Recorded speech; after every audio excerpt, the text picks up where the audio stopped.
warahmatullahi wabarakatuh. Okay guys, welcome back to my channel, and now I want to about presentation about my IT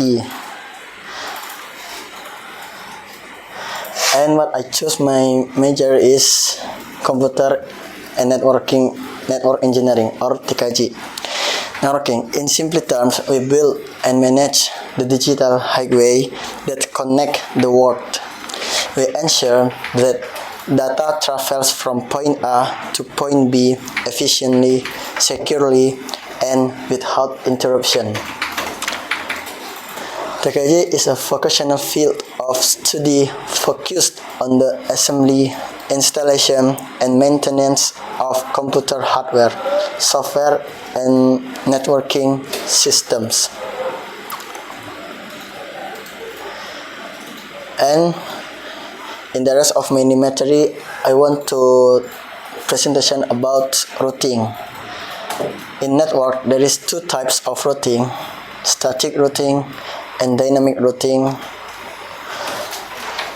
And in this section, I want to presentation about dynamic routing.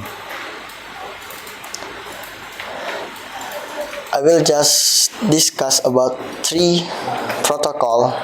The first is OSPF, Open Shortest Path First, and the second is RIP, Routing Information Protocol, and the last is AIGRP, Enhanced Interior Gateway Routing Protocol. Pros and cons which of three this big routing protocol. The pros first. The pros of RIP, Routing Information Protocol. This is the oldest dynamic routing. This is the routing protocol that's easy to configure. There is no need.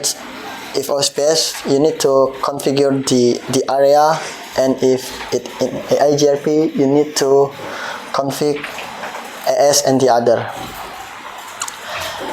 It's almost plug and play. Very little expertise is needed to get it running.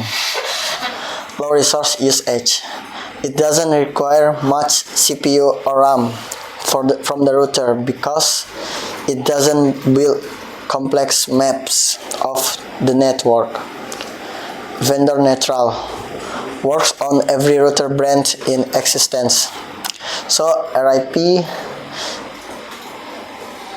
there is RIP in all vendor of router. Move to OSPF. Here's industry standard workhouse. The pros is fast convergence. It reacts almost instantly to change in the network topology. So if you add a new network to connect to your router, and then you just add it to the routing table to that router, and he will change and add the new network to his routing table. Scalability uses areas to keep the network organized, allowing it to handle thousands of routers. Smart path selection. It uses cost based on bandwidth, so it always prefers the fastest cable, not just the shortest path. So if there is two way to the destination, the first way is long but the bandwidth is fast, and the second way is short but the bandwidth is so low. The OSPF will choose the long path with the high bandwidth because it will more faster to reach the destination. Move to the AIGRP, the high performance specialist. The first is lightning fast. Because dual algorithm, it has the fastest convergence time in the industry. If OSPF have time to move the way, if there is one way down, AIGRP do not need time to find an alternative way to reach the destination. sophisticated metric. It looks at bandwidth and delay, and optionally reliability and load to pick the perfect path. Easy to scale. It doesn't require the strict area structure that OSPF does. So AIGRP do not use area. In OSPF, if you have many area, that area except zero area, it has to connect directly with area 0. If you not connect directly to area 0, it can't ping.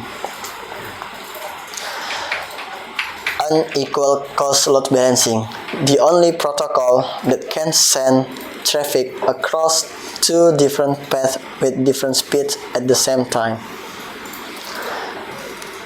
Move to cross of the 3D routing protocol.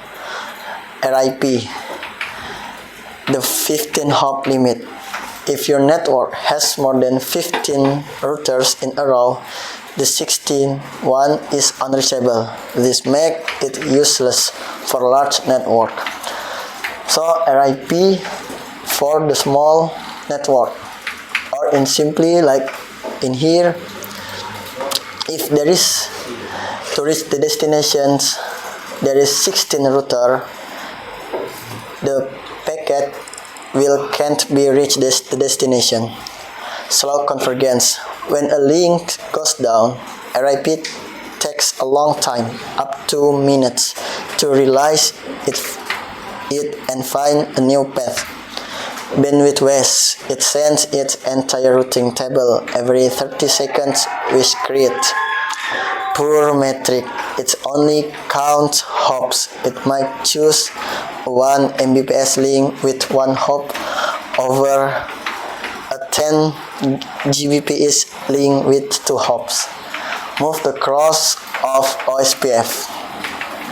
Complex configurations requires a solid understanding of areas, link state, and router IDs. As I said before, if you config OSPF, you need to config the area. You need to connect directly area 1 to the 0 area, resource CV. Since every router keeps a map of the whole network, it requires more CPU and RAM. Strict hierarchy. You must have an area 0 or backbone for it to work correctly, which can be headache during design. Move to the last protocol, cross of AIGRP. Cisco Heritage. While it's technically an open standard now, it's still most at home on Cisco gear. Mixing it with other brands can be tricky. AIGRP in the start, it is only for Cisco vendor only. If you use it to connect with other brand, it will be tricky. Complex troubleshooting because its metric calculation is so deep. Figuring out why it chose a specific path can sometimes be a bit of a math puzzle. For your information, AIGRP use 5 metric: bandwidth, reliability, load, MTU, and the last I forget.